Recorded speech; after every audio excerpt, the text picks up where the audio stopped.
It's a potato show, it's a potato show. We're on the ground for you and we're ready to go. Mash it, smash it, baked or fried. We're the root of the joke, no need to hide. It's a potato show. Hello there, my glorious Tater Nation. It's your humble, underground philosopher. Your friendly neighborhood potato, of course. Broadcasting from just beneath the surface, where the Wi-Fi is bad, but the wisdom runs deep. So you know us potatoes, we have lots and lots of eyes, and we like watching all the interesting things you humans do up top. And I've been watching some interesting things coming out from you humans lately. One especially caught my eye and made them sprout wide, and that is anti-natalism. Apparently there are some folk that believe that maybe y'all should stop having any more little humans. And I'm sitting here thinking, wait, excuse me? You're telling me that the species that invented mashed potatoes, TikTok drama, and indoor plumbing just wants to call it quits? Really? But some even go further than that and believe that all life that exists should cease to do so. So let's start off our day with, of course, a little fertilizer for the soul. Here's an original quote for you for today. A world without life is like a garden without potatoes. So in other words, life in general, of course, because we are the life of the party. But quiet, cold, and way too empty for comfort. And one from a human that knew a thing or two about meaning, Albert Camus, who once said the literal meaning of life is whatever you're doing that prevents you from unaliving yourself. Huh? Now that's dark, but real. And it's exactly what we're going to be talking about today. Why choose life? Even in all its messiness, life still matters. So let's dig right in. Pun fully intended, of course. You know me. Punny guy, right? Punny looking. Anti-natalism is the belief that having children is morally wrong because life involves suffering. So in other words, don't bring new people into this painful world. It's bad because it hurts. Now get this. In the debate that we're just about to review, the anti-natalist says that maybe all life should just end. And then every creature, every sprout, every seed, poof. And then 5 minutes later, not even, maybe, she turns around and says, well, maybe life can exist. We just shouldn't add any new life to the mix. Now, I'm just a potato, not necessarily a philosopher, even though I want to call myself one. But which is it, ma'am? Do we go extinct entirely, or do we just freeze dry the world and call it a day? Because from where I sit, it's like saying, I love soup. I just don't believe in making broth anymore. Just doesn't mash, does it? Now, as a potato who literally gets dug up and eaten alive every season, believe me, I know what life is suffering is all about. But come on, you don't see me giving up and saying, no more tubers because pain is bad. If anything, I'm proud for the next crop coming up behind me. So let's break it down the only way a starchy philosopher can. Let's go ahead and bring you into the debate itself. All right. So starting out, we have in the left upper corner, we have Rachel Wilson, contester. And in the right upper corner, we have Amanda, the anti-natalist. And of course, we have our moderator, Jake the Rattlesnake. If you haven't seen his channel, if you don't know about him, go check him out. He has some really good debates. A lot of it's live. A lot of his debates get deleted from what I understand, or what he says in this video that we won't necessarily cover because it'll take too long. Long story short, go check him out. All right, so let's start. let's go back to your red button experiment. And would you prefer to end all life, or do you just advocate for ending sentient life? Well, no, I think it would be best if all life ceased to be. But there is just a reality to the fact that, a plant is either in a state of deprivation or not. It is alive or not. And that, to me, spells unintelligent design. Even I'm sorry, what? A plant is in constant state of deprivation, being alive, or it's not. All right. So let's go ahead and continue on. We'll go ahead and jump forward here a little bit to where she starts to contradict herself. Well, I mean, that in your soft white underbelly interview, I know you said in there that you were kind of, unemployed or partially employed. Did I hear you say that you're a caregiver? Yeah. Yes, I'm a caregiver. Would that be for elder people, sick people, children? There it is, folks. If you believe that all life should cease to exist, why would you work in any kind of care whatsoever? So anti-natalists like to say life has pain, so it's better not to be born. And I say, but life also has butter. Salt is the pain, but it just brings out the flavor. If the goal is to avoid suffering, you can also avoid joy, laughter, music, love, fries, memes, and that feeling once you finally scratch that itch in the middle of your back. Without suffering, we would be bland, like unseasoned mashed potatoes, and nobody wants that. Trust me, I am an unseasoned mashed potato at times. You don't know.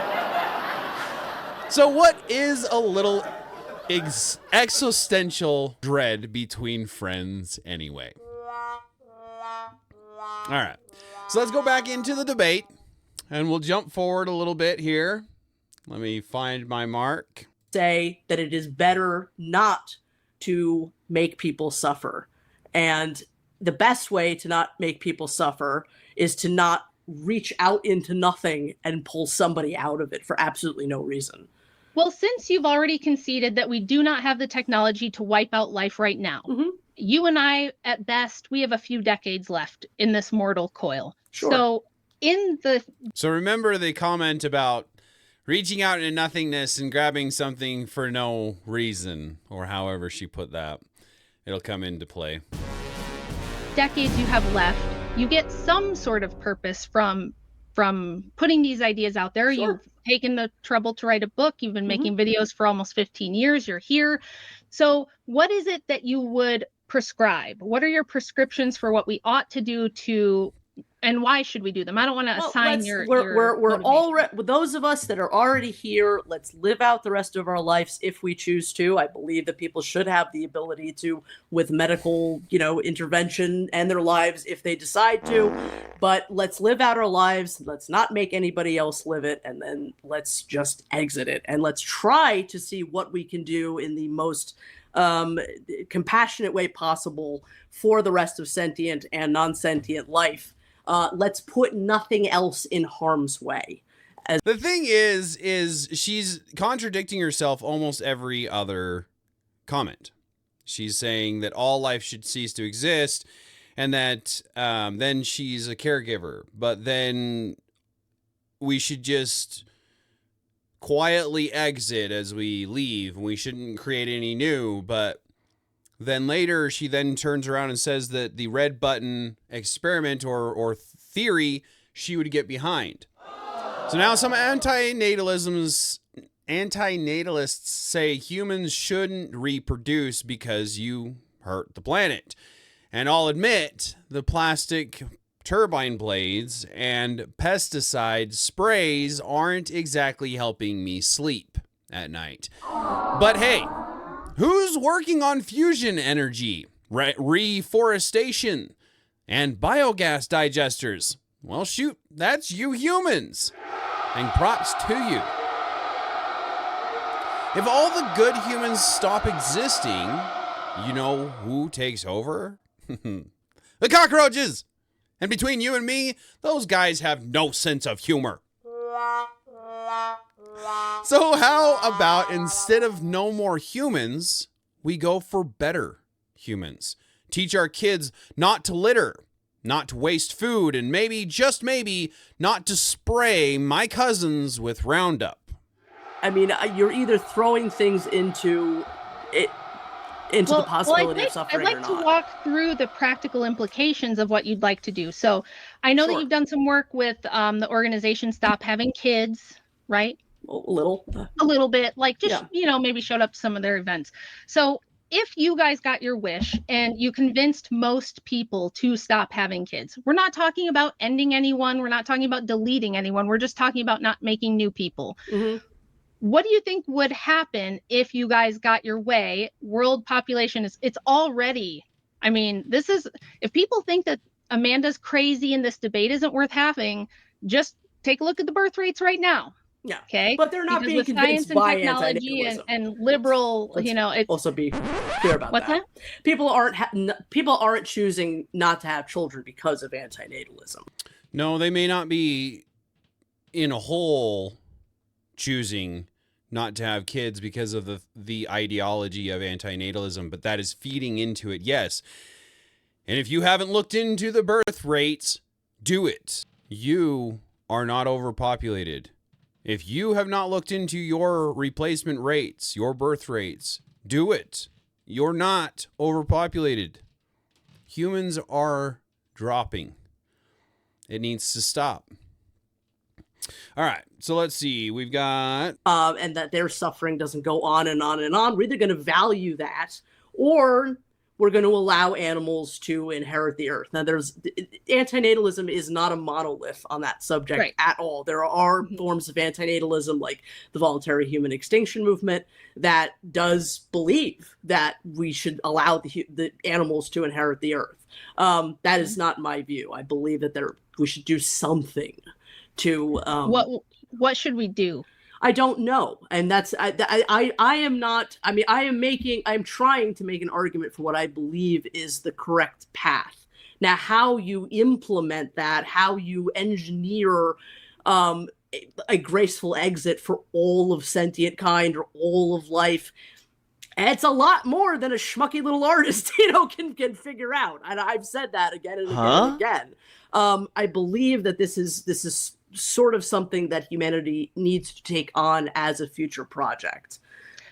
So it doesn't sound like, in all your years of thinking about this, talking with people about this, and doing this work, it doesn't sound like you've solved the problem of what happens if we do succeed in erasing human beings from the planet, and now the world is just filled with sentient animal life, which does not have medicine, has no free will or any idea of benevolence or justice or charity, cannot mitigate pain at all. It would just be a world of sentient beings with predator-prey relationships. There would be death. There would be things eating each other alive. There would be flesh-eating bacteria. That's exactly the reality I'm arguing against. I think that human beings need to take some responsibility for the fact that will be the circumstance that we leave behind.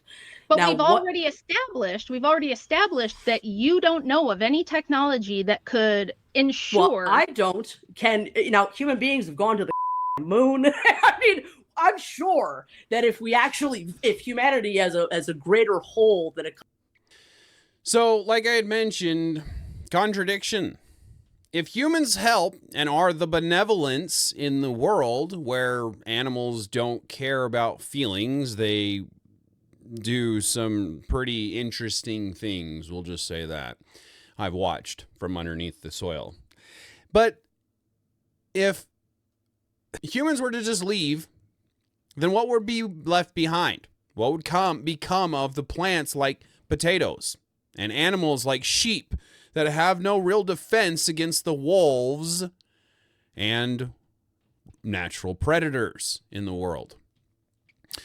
All right, so let's talk about the famous "no one consents to being born" argument comes up in the debate. And look, nobody asked me if I wanted to sprout either, But here I am, rocking that underground talk show circuit. We choose our own path. We can choose joy, or we can choose to be in misery. If you really think about it, every life is an experiment, and most of us turn out okay-ish. Some become scientists, some become heroes, and some become mashed potatoes on Thanksgiving. And that's the circle of a spud. She's even said that plants, like me, are in a constant state of deprivation, if we're alive, and that we'd be better off not existing at all. Huh? Now hold on just a sproutin' second. I might be a humble tuber from under the soil, but I am full of starch, purpose, and protein, of course, waiting to feed the world in any form that you choose. Mashed, scalloped, baked, or fried. You don't hear my relatives crying out from the compost heap saying, "Stop using us for nourishment." We want to nourish. That's literally what we're planted for. Humans are planted to learn and to grow. If you haven't seen my last video, I would encourage you to listen to the last 7 or 8 minutes of it. I'll explain what I mean in that minutes. Life, even with its little pains, the bugs, the droughts, and the occasional farmer with a shovel, it's still good. It's still full of flavor, and as much flavor as you choose to put into it. She even goes on to state that she has her own toy collection and she has her own joys, and that she wouldn't want to end, but yet would like all of life to end. If a potato can find joy knowing he's going to end up next to your steak dinner, well, maybe humans can find joy knowing their lives feed something bigger too. That next generation. Now, hundreds of years of technology. Why doesn't it make sense to take the most benevolent people who have a universal moral ethical code that does seem to give people purpose and mitigate suffering? When you look at the happiness index, Christians and religious people are the happiest on average.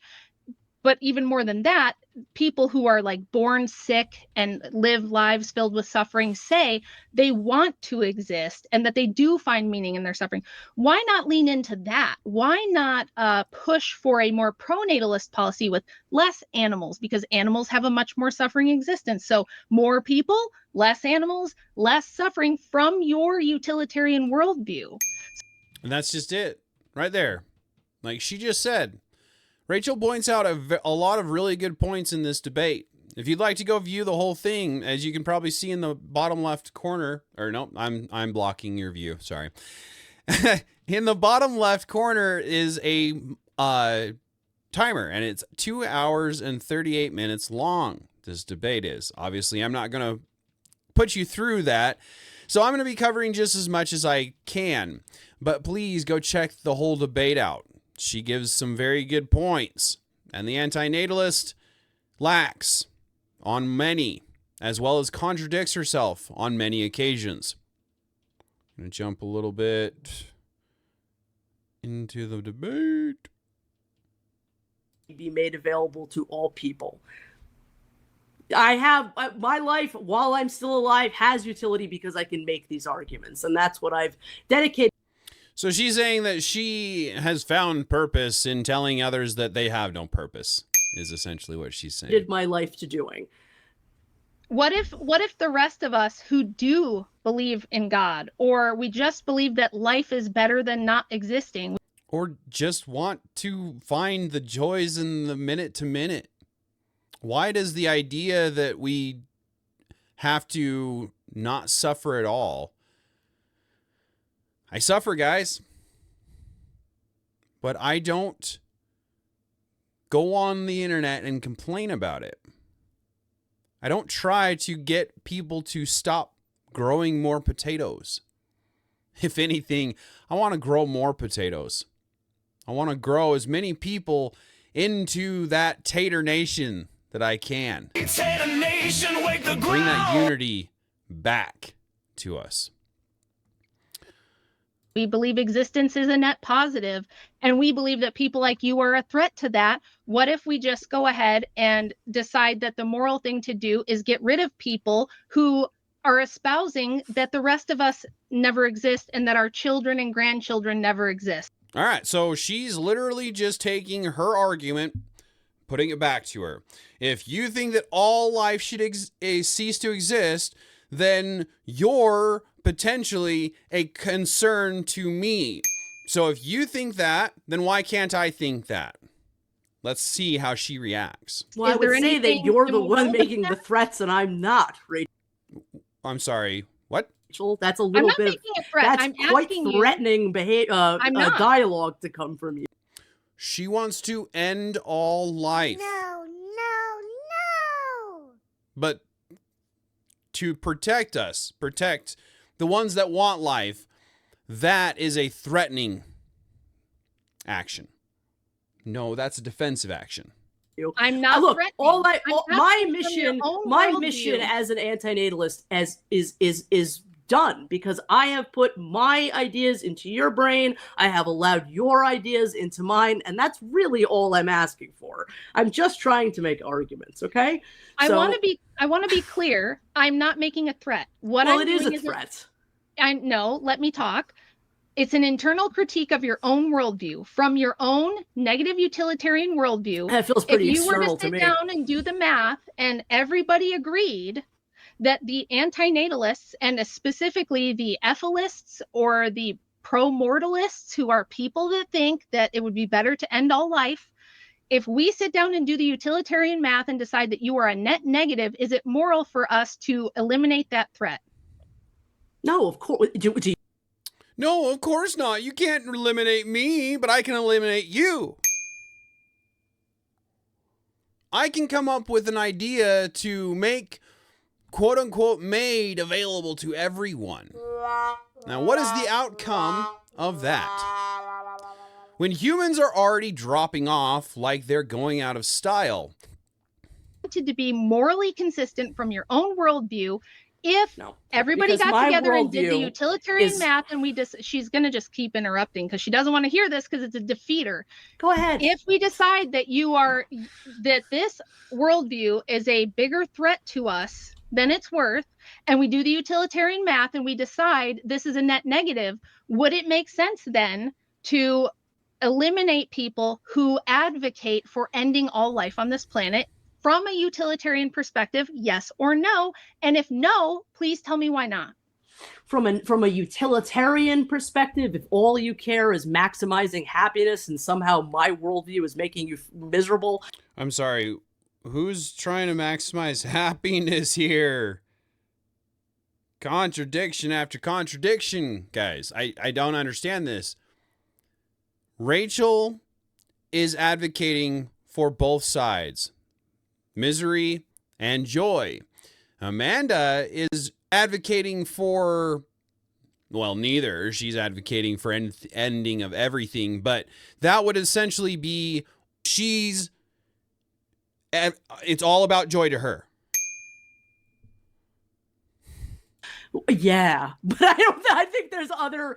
That's not a utilitarian, negative utilitarian worldview. My worldview is what arguments can we make that would alleviate the most and end the most amount of suffering for the most amount of suffering.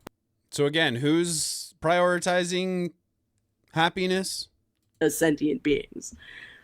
So I'm sorry, you're the one making a very threatening argument out of what I'm saying. I didn't make an argument. I asked you a question. I didn't advocate anything. I didn't make an argument for taking any kind of action. But what's the point of making that kind of argument? It has no bearing on anything. To show that your whole worldview is incoherent and collapses in on itself the minute that the foundations are examined. That's the point. It's not to do harm to you. Those aren't the foundations of my argument. From a Christian ethical perspective, I would not do harm to you, even if I do think that you're some kind of existential do harm to threat you to me. Either. Right. I'm saying that you are doing harm to the children that you're producing. I'm showing you that you're... I'm sorry, what? How is just producing causing harm? Who is harming the children, the loving mothers, or the people proposing to end the life that exists in all existence? Which one's harming? Which one's causing the more depression? If you constantly feed into your depression, you'll constantly feel depressed. If you feed into your positivity, you'll feel more positive. I believe the saying once I heard, humans all have two wolves that live inside of you, a good and a bad. The one that you feed is the one that takes over. Same concept. Depression, joy. You claim to make your own universes, that you make your own existence, that you're your own gods. But yet, you can't even find the joys in what you've created. And that's sad. Guys, that's sad. So if all life disappeared, who's going to eat the fries? You talk about fuel, freedom, and fries, but I just want to know who's eating the pie. You think cockroaches are lining up for that drive-thru? Of course not. They don't even have taste buds. Just, we can all make our own decisions, like you said, but it tends to be the case that most of us prefer existence over not existing. And I'm going to continue to advocate for people bringing more image bearers of God into this reality, because I do think it makes existence better for everyone, even for people like you. I think that people like me existing makes this life bearable for people like you, who, even if you didn't ask to be born, you are here, and we make your existence a lot more pleasant. Well, right. So that's just it, is we help each other. Yes, there's the not so great creatures on the planet. But those of us that want to stand united are the ones that hold everything in tow. Feed each other positivity, nourishment. We help each other out. If all life were to cease to exist, as far as humans go at least, all that would be left is no sympathy, no remorse, no looking at something with dignity. Nature is gruesome, guys. Humans are the benevolence in the world. That's that. Well, so. unfortunately, plenty of people with lots of children also die alone. So it's not exactly an insurance plan for the rest of the end of life. It isn't, but the odds are much less. If you have 5 kids, the odds that at least a couple of them are going to love you and take care of you is way better than having either no children or having 2 and telling them both to get lost. Well, so obviously that people should not be having children for that reason. That there needs to be more societal safety rails in place for the fact that we do age, we do die, we do get sick. I think that if you don't think life is worth continuing, that you have absolutely no entitlement for anyone to take care of you in your elder years. I think if you want to hire someone and they feel like the payment is worth it, or somebody wants to, that's fine. But I don't think you're entitled in your elder years. Somebody who doesn't have children who might be anti-life still, nonetheless, is somebody deserving of empathy, right? This idea that you can be terrible human beings to each other, but still feel that you're morally better than everybody else, is a little ridiculous. No, but we can acknowledge they're human beings and that they suffer. There is such a thing as, just because I said you're not entitled, so my mother's not entitled to anyone to take care of her. And then one last super chatter that I want to give credit where credit is due. Can I answer that real quick? Yep. There is so much life here already that needs you, and I'm not in any way saying that you're suffering from not being able to have this thing that you want or need is irrational. Want or need?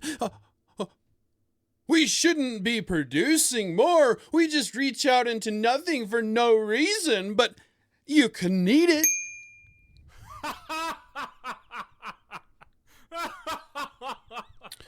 So I want to bring attention to this super chatter.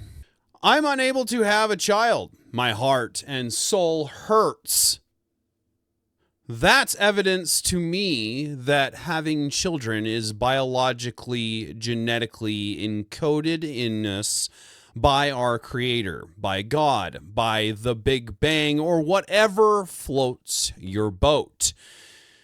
W. Rachel from Night Shift. That speaks volumes to me as a tuber. But if you're craving something, if it's something that can't be satisfied by any earthly possession, I would say that that's a biological need. That's not just nothing. Against women and children would decrease to almost 0%. Oh, I'm sorry. What? Unpopular opinion, but if we took all MAGA men from ages 18 to 50 and replaced them with immigrants, violence against women and children would decrease to almost 0%. What? What? What?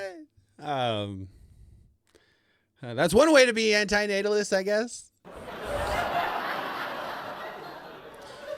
All right.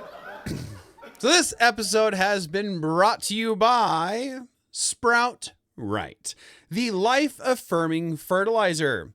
Are you tired of hearing folks say, maybe we shouldn't grow anything anymore?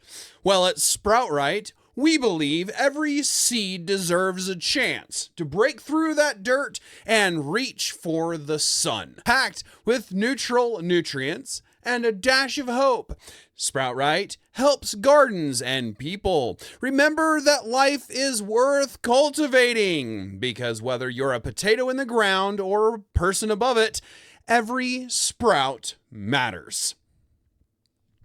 Life is too precious to stay buried. So if you're planting, growing, or raising the next generation, keep nourishing it, not nixing it. Sprout Right, because life deserves to bloom. Here's what I really think, my Tater Nation. Life is messy. It's loud. It's full of bugs, floods, and weird TikTok dances. By all means, we know that they're out there. But it's also beautiful, hilarious, and precious. Every new life is another chance to get it right, to love a little harder, waste a little less, and laugh until your sides hurt. And honestly, that's reason enough to keep growing. So to all the anti-natalists out there, I respect your right to ponder existence. But as for me and my roots, we vote for life. Because a world without humans would be, well, just dirt. And not even the fun kind with earthworms. As I've mentioned before, I always like to give credit where credit is due. So the music, the intro music, was done by King Crambler on YouTube. He has 2 channels on there. One is the AI Psalms for the Everyday Man. This channel is about returning the Psalms to their original sung format using an a cappella rendition. So very well done. I encourage you to go check those out, as well as the AI Jambles. So just a guy that loves music, making some tunes for everyone to groove along to. All of the music is very well put together, very well thought out, some deep meaning to some of it. Coming into October, since we're in October now, there will be Halloween tunes being dropped. So I will be dropping the links in the description below. Please go show him some love. He's just starting out. He'd love to get his views and his music out there. And for now, please take care of yourselves out there. Keep an eye on your neighbors. You never know what they're going through. Be kind, always. Inside of the United States, please remember your Second Amendment rights. Your response time will always be faster than that of the police. And outside of the United States, please take care of yourselves the best way that you know how. You are all important. Never back down, my friends. As always, please like, subscribe, and share so that others might laugh at me or with me. And for now, your friendly neighborhood potato signing off.